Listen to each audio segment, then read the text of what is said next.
wabarakatuh. Perkenalkan, nama saya Daeng Muhammad Reza. Kenalkan, nama saya Muhammad Rizky Ramadan. Perkenalkan, nama saya Rifando Setinjak. Perkenalkan, nama saya Yoga Dede Wiratmaja. Perkenalkan, nama saya Revanda Pratama Hadi. Perkenalkan, nama saya Randy Afrizal Firmansyah.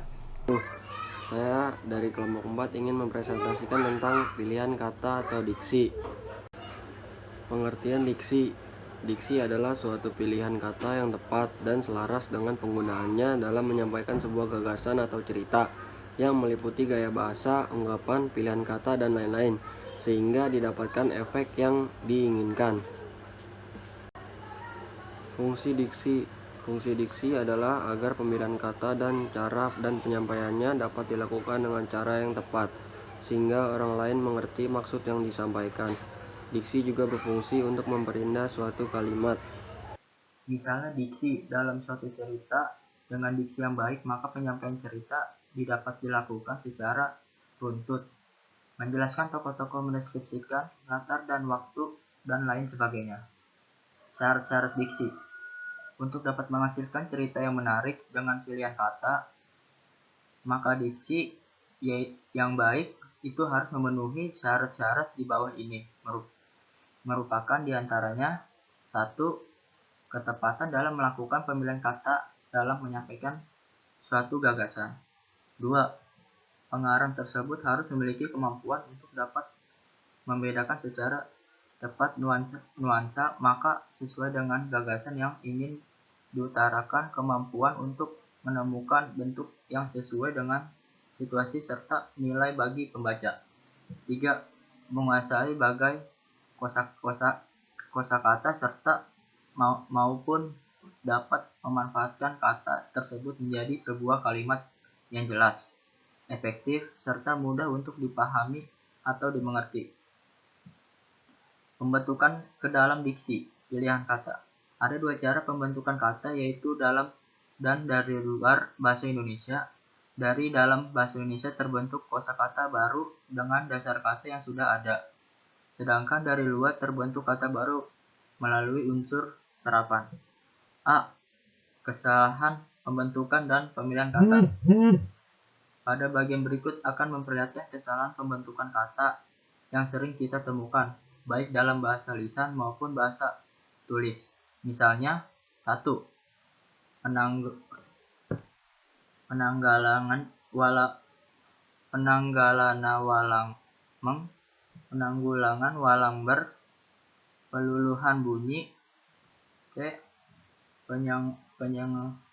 Penyengauan kata dasar, bunyi SKP dan T yang tidak luluh, awalan ke yang keliru, pemakaian akhiran atau ir. 7. Pada anyangan tidak serasi. 8. Pemakaian kata depan, di, ke, dari, bagi, pada, daripada, dan terhadap. 9. Penggunaan kesimpulan, keputusan, penalaran, dan pemukiman. 10. Penggunaan kata yang hemat. 11. Analogi. 12. Bentuk jamak dalam bahasa Indonesia. B. Definisi. Definisi adalah suatu pernyataan yang menerangkan pengertian suatu hal atau konsep istilah tertentu. Dalam membuat definisi, hal yang perlu diperhatikan adalah tidak boleh mengulang kata atau istilah yang kita definisikan. Contoh definisi: majas personifikasi adalah kiasan yang menggambarkan bintang, tumbuhan, dan benda-benda mati seakan hidup selayaknya manusia, seolah punya maksud, sifat, perasaan, dan kegiatan seperti manusia. Definisi terdiri atas 1. Definisi nominalis. Definisi nominalis adalah menjelaskan sebuah kata dengan kata lain yang lebih umum dimengerti. Umumnya digunakan pada permulaan suatu pembicaraan atau diskusi. Definisi nominalis ada 6 macam, yaitu 1. Definisi sinonim, 2. Definisi simbolik, 3. Definisi etimologi, 4 definisi semantik, 5 definisi stipulatif, 6 definisi denotatif. 2. Definisi realis. Definisi realis adalah penjelasan tentang isi yang terkandung dalam sebuah istilah, bukan hanya menjelaskan tentang istilah.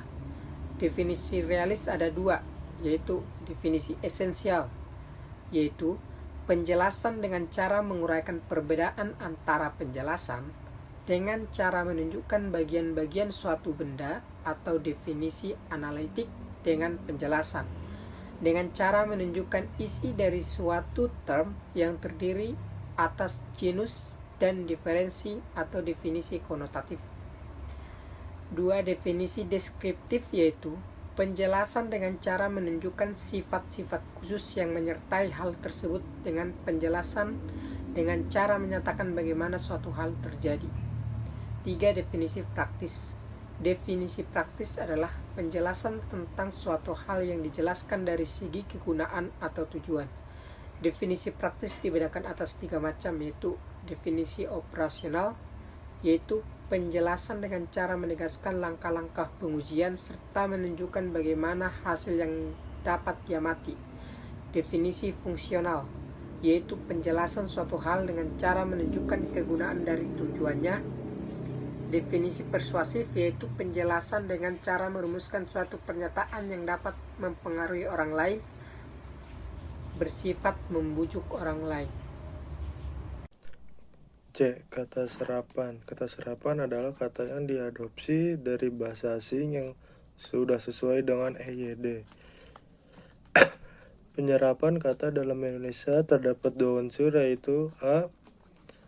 Keteraturan bahasa analogi. Dikatakan analogi apabila kata tersebut memiliki bunyi yang sesuai antar eja dan pelafalnya. B. Penyimpangan atau ketidakteraturan bahasa anomali. Dikatakan anomali apabila kata tersebut tidak sesuai antara ejaan dan pelafalnya. D. Analogi. Karena analogi adalah keteraturan bahasa, tentu saja lebih banyak berkaitan dengan kaidah-kaidah bahasa, bisa dalam bentuk sistem fonologi, sistem ejaan, atau struktur bahasa. Menurut taraf integrasinya, unsur pinjaman ke dalam bahasa asing dapat dibagi 2 golongan. Pertama, unsur pinjaman yang belum sepenuhnya terserap ke dalam bahasa Indonesia. Unsur seperti ini dipakai dalam konteks bahasa Indonesia, tetapi penulisnya dan pengucapannya masih mengikuti cara asing. Kedua unsur pinjaman yang pengucapannya dan tulisannya telah disesuaikan dengan kaidah bahasa Indonesia. E. Anomali. Lafal yang kita keluarkan dari mulut dengan ejaan yang tertera tidak sesuai dengan kaidah bahasa Indonesia disebut anomali. Kata-kata asing yang diserap ke dalam bahasa Indonesia secara utuh tanpa mengalami perubahan penulisan memiliki kemungkinan untuk dibaca bagian aslinya, sehingga timbul anomali dan fonologi. Contoh, expose, expose, export, export. Kata kadang-kadang tidak hanya terdiri dari 1 morfem. Ada juga yang terdiri dari 2 morfem atau lebih, sehingga penyerapannya dilakukan secara utuh.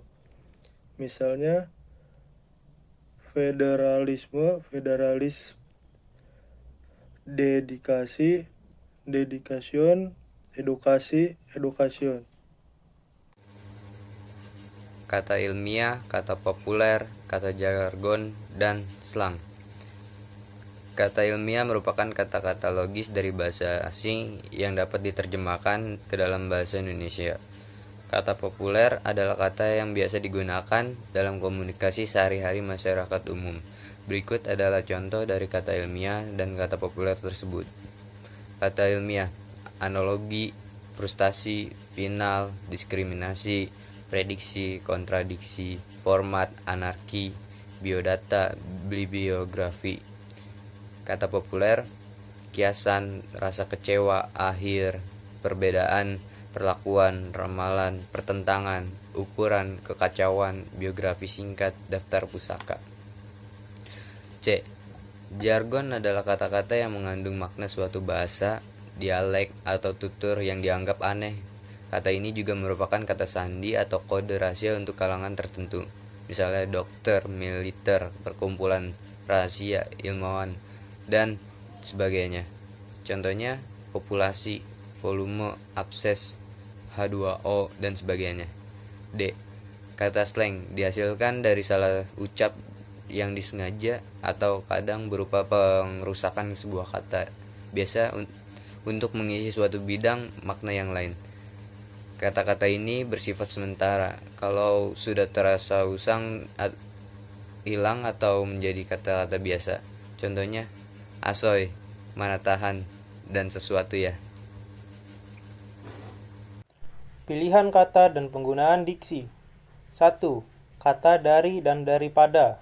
Contoh, kertas itu terbuat dari kayu jati. Keterangan asal. Peristiwa itu timbul dari peristiwa seminggu yang lalu. Keterangan sebab. Buku itu ditulis dari pengalamannya selama di Jerman. Menyatakan alasan. 2. Kata pada dan kepada. Contoh, buku catatan saya ada pada Astuti, pengantar keterangan. Saya ketemu dengan dia pada suatu sore hari. Keterangan waktu. 3. Kata di dan ke. Contoh, Atika sedang berada di luar kota. Fungsi kata depan di. Di saat usianya sudah lanjut, orang itu semakin malas belajar. Keterangan waktu. 4. Kata dan dengan. Contoh, ayah dan ibu pergi ke Jakarta kemarin. Ibu memotong kue dengan pisau. 5. Kata antar dan antara. Contoh, kabar ibu belum pasti antara benar dan tidak, menyatakan pemilihan. Dia akan tiba antara jam 4 sampai jam 6, jangka waktu. Ke pasar membeli ketupat, di tengah jalan kesandung batu. Sekian dari kelompok 4. Wassalamualaikum warahmatullahi wabarakatuh.